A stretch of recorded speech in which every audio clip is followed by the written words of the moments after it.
Before the Kilkis class came the Mississippi class, the final American pre-dreadnoughts. These ships were seen as hybrids, not fully monocaliber, but equipped with strong secondary artillery, while retaining the slower characteristics of pre-dreadnoughts. The Mississippi and Idaho had already served with the Great White Fleet before the war, but saw no action in the First World War. Rather than being scrapped later, they were acquired by Greece in June 1914, as tensions in the Balkans escalated. Acquiring such ships was a bold step for Greece, a modest naval power at the time. Yet, it made sense in context. Kilkis and Lemnos became Greece's first battleships and the last American pre-dreadnoughts. Their service was limited, and after minor overhauls in the 1920s, they were used as a training ship and a reserve Coast Guard vessel. Both met their end in Piraeus, destroyed by Luftwaffe bombs. Constructed at the William Cramp and Sons shipyard in Philadelphia, the ship was laid down on May 12, 1904, launched on September 30, 1905, and commissioned into the U.S. Navy on the 1st of January in 1908 as USS Mississippi. The vessel measured 382 feet in length, with a beam of 77 feet and a draft of 24 feet 8 inches. Her displacement was 13,000 long tons as designed, increasing to 14,465 long tons at full load. She was powered by 2 shaft vertical triple expansion steam engines, fed by 8 coal-fired Babcock and Wilcox boilers venting through 2 funnels. The engines generated 10,000 indicated horsepower, enabling a top speed of 17 knots. Lattice masts were added in 1909, and she carried a crew of 744 officers and enlisted personnel. The ship's primary armament consisted of 4 12-inch L-45 guns housed in 2 twin turrets, one at each end of the superstructure. Additionally, 8 8-inch L-45 guns were mounted in 4 twin turrets, 2 on each side amidships.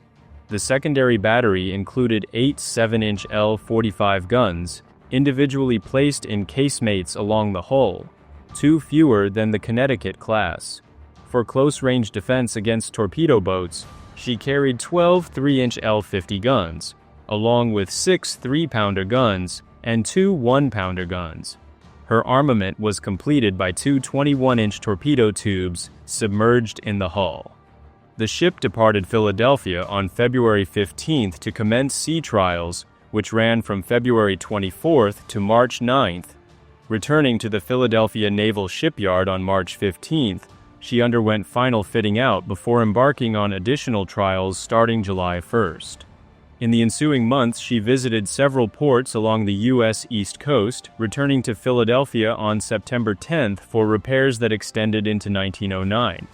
On January 16, 1909, Mississippi departed Philadelphia for Key West, Florida, stopping at Hampton Roads en route. There, she joined the battleship Maine, and the pair sailed to Havana, Cuba, on January 25th to represent the United States at the inauguration of President José Miguel Gómez. Afterward, on January 28th, Mississippi moved to Guantanamo Bay and cruised the region until February 10th, when she was assigned to the 3rd Division of the Atlantic Fleet.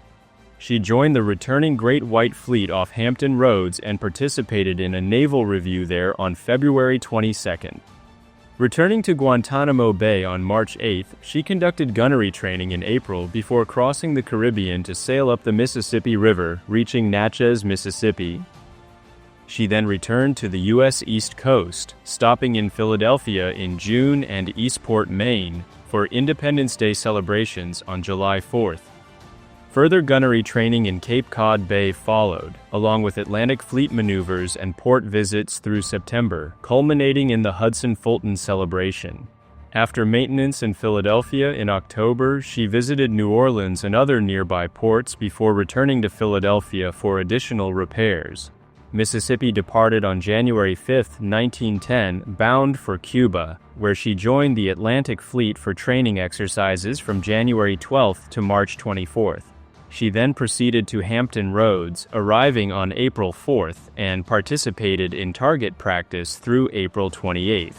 Following repairs in Philadelphia completed by July 16, she conducted torpedo training off Maine later that month, embarking members of the Rhode Island Naval Militia for sea training, which included additional torpedo drills.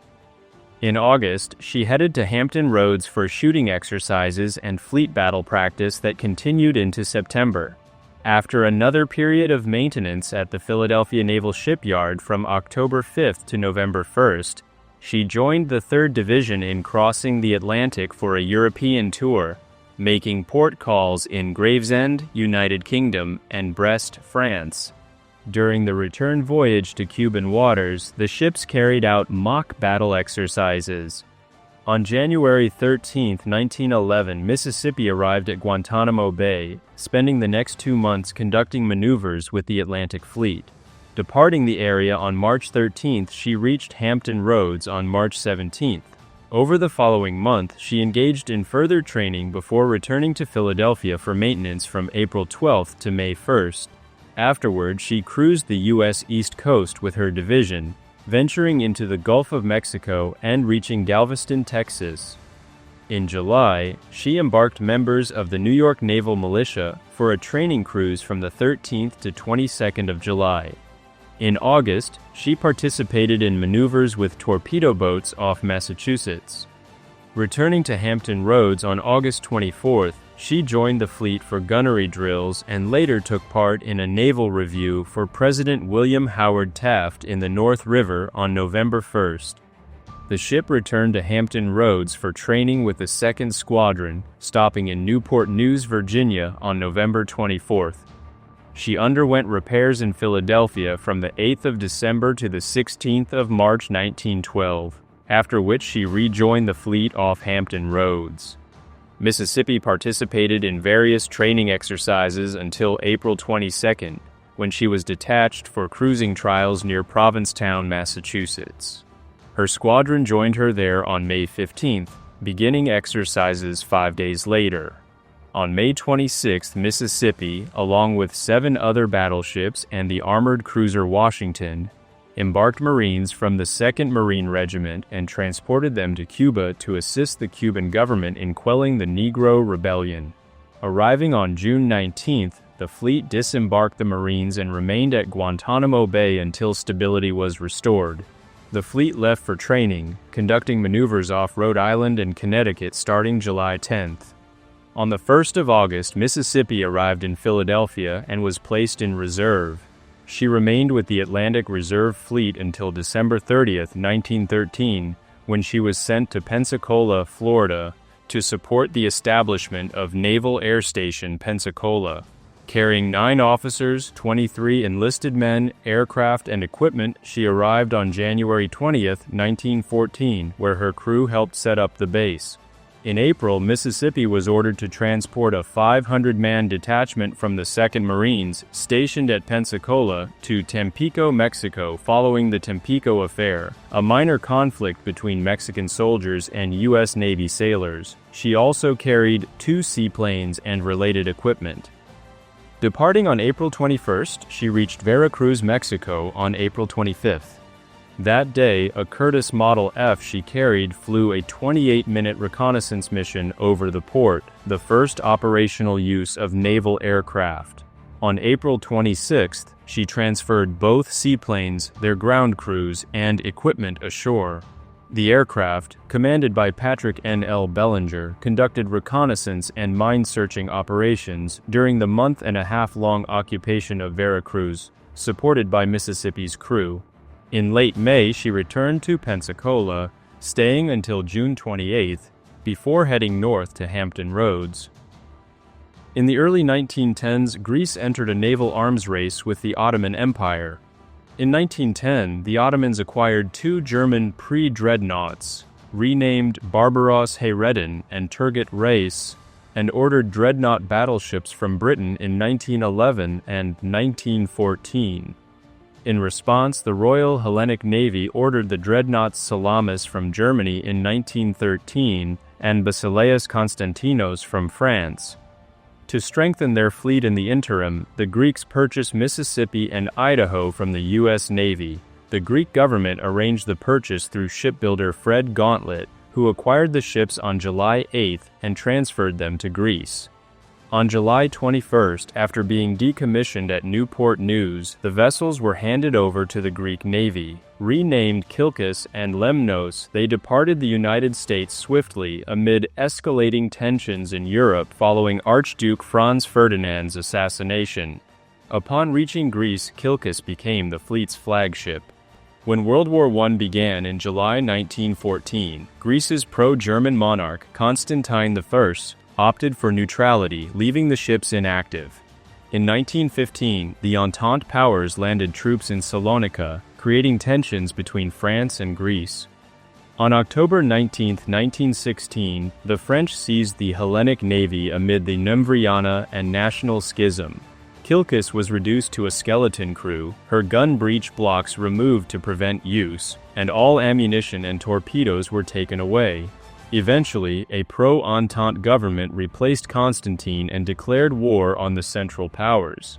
Despite this, Kilkis saw no active service with Greece's new allies and was used only for harbor defense for the remainder of the war. Following World War I, Kilkis participated in the Allied intervention in the Russian Civil War in the Black Sea, while supporting French and British forces defending Sevastopol in April 1919. Kilkis witnessed mutinies on several French battleships. Her crew mocked the French mutineers by hanging a dummy from the yardarm. Kilkis then returned to Greece. During the Greco-Turkish War, Kilkis supported landings to secure Ottoman territory. On May 15, 1919, she and 2 destroyers escorted 6 transports carrying troops to occupy Smyrna and its surroundings. Kilkis carried Rear Admiral Kaloulides, who was appointed military governor of the city. The Ottoman Navy, interned by the Allies after the First World War, offered no resistance to the Royal Hellenic Navy's operations.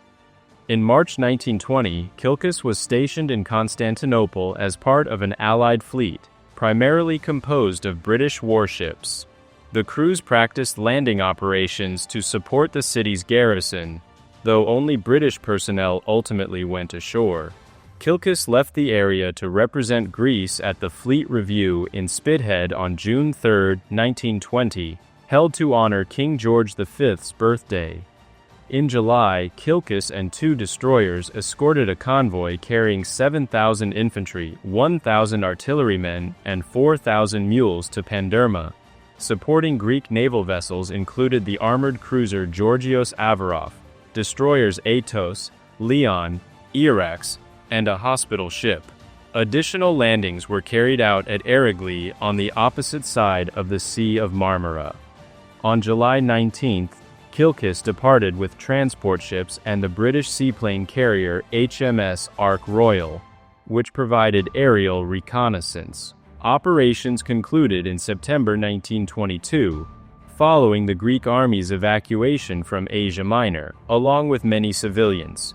The fleet transported 250,000 soldiers and civilians during the retreat. Kilkis and Lemnos departed Smyrna on the night of September 8th. Kilkis underwent repairs and upgrades between 1926 and 1928, but was already outdated due to her low speed and freeboard. During the refit, her boilers were retubed. On November 29, 1929, the Hellenic Navy announced plans to withdraw Kilkis from service and scrap her. By 1930, Georgios Avarov had replaced her as fleet flagship. Despite this, Kilkis continued to serve with the fleet until 1932, after which she was withdrawn from active duty and repurposed as a training ship. In March 1935, a failed insurrection in the Greek fleet led to Kilkis being reactivated after revolutionaries seized Georgios Avarov. Following the rebellion's collapse, Kilkis was reassigned as a training vessel for anti-aircraft gunners. On October 28, 1940, Italy invaded Greece, starting the Greco-Italian War as part of Benito Mussolini's expansionist plans. The Greek army swiftly defeated the Italians, driving them back into Albania. Within 2 weeks, the Italian fleet suffered heavy losses during the British raid on Taranto. significantly diminishing the threat posed by the Regia Marina to the Greek navy. At the onset of the war, Kilkis served as a stationary floating battery at Salamis. Spare guns from Kilkis and Lemnos were repurposed as coastal defenses across Greece. On the 6th of April 1941, the German Wehrmacht invaded Greece to assist its Italian ally in the stalled conflict. British planners proposed scuttling Kilkis at the southern entrance of the Corinth Canal to block it, but the Greeks declined, opting instead to use the ship as a barracks vessel in the event of a retreat from Salamis. On April 23, 1941, during the German invasion, Kilkis was attacked at Salamis Naval Base by Ju-87 Stuka dive bombers. She attempted to maneuver to evade the assault but was struck by multiple bombs and sank in the harbor. Her wreck was later refloated and scrapped in the 1950s.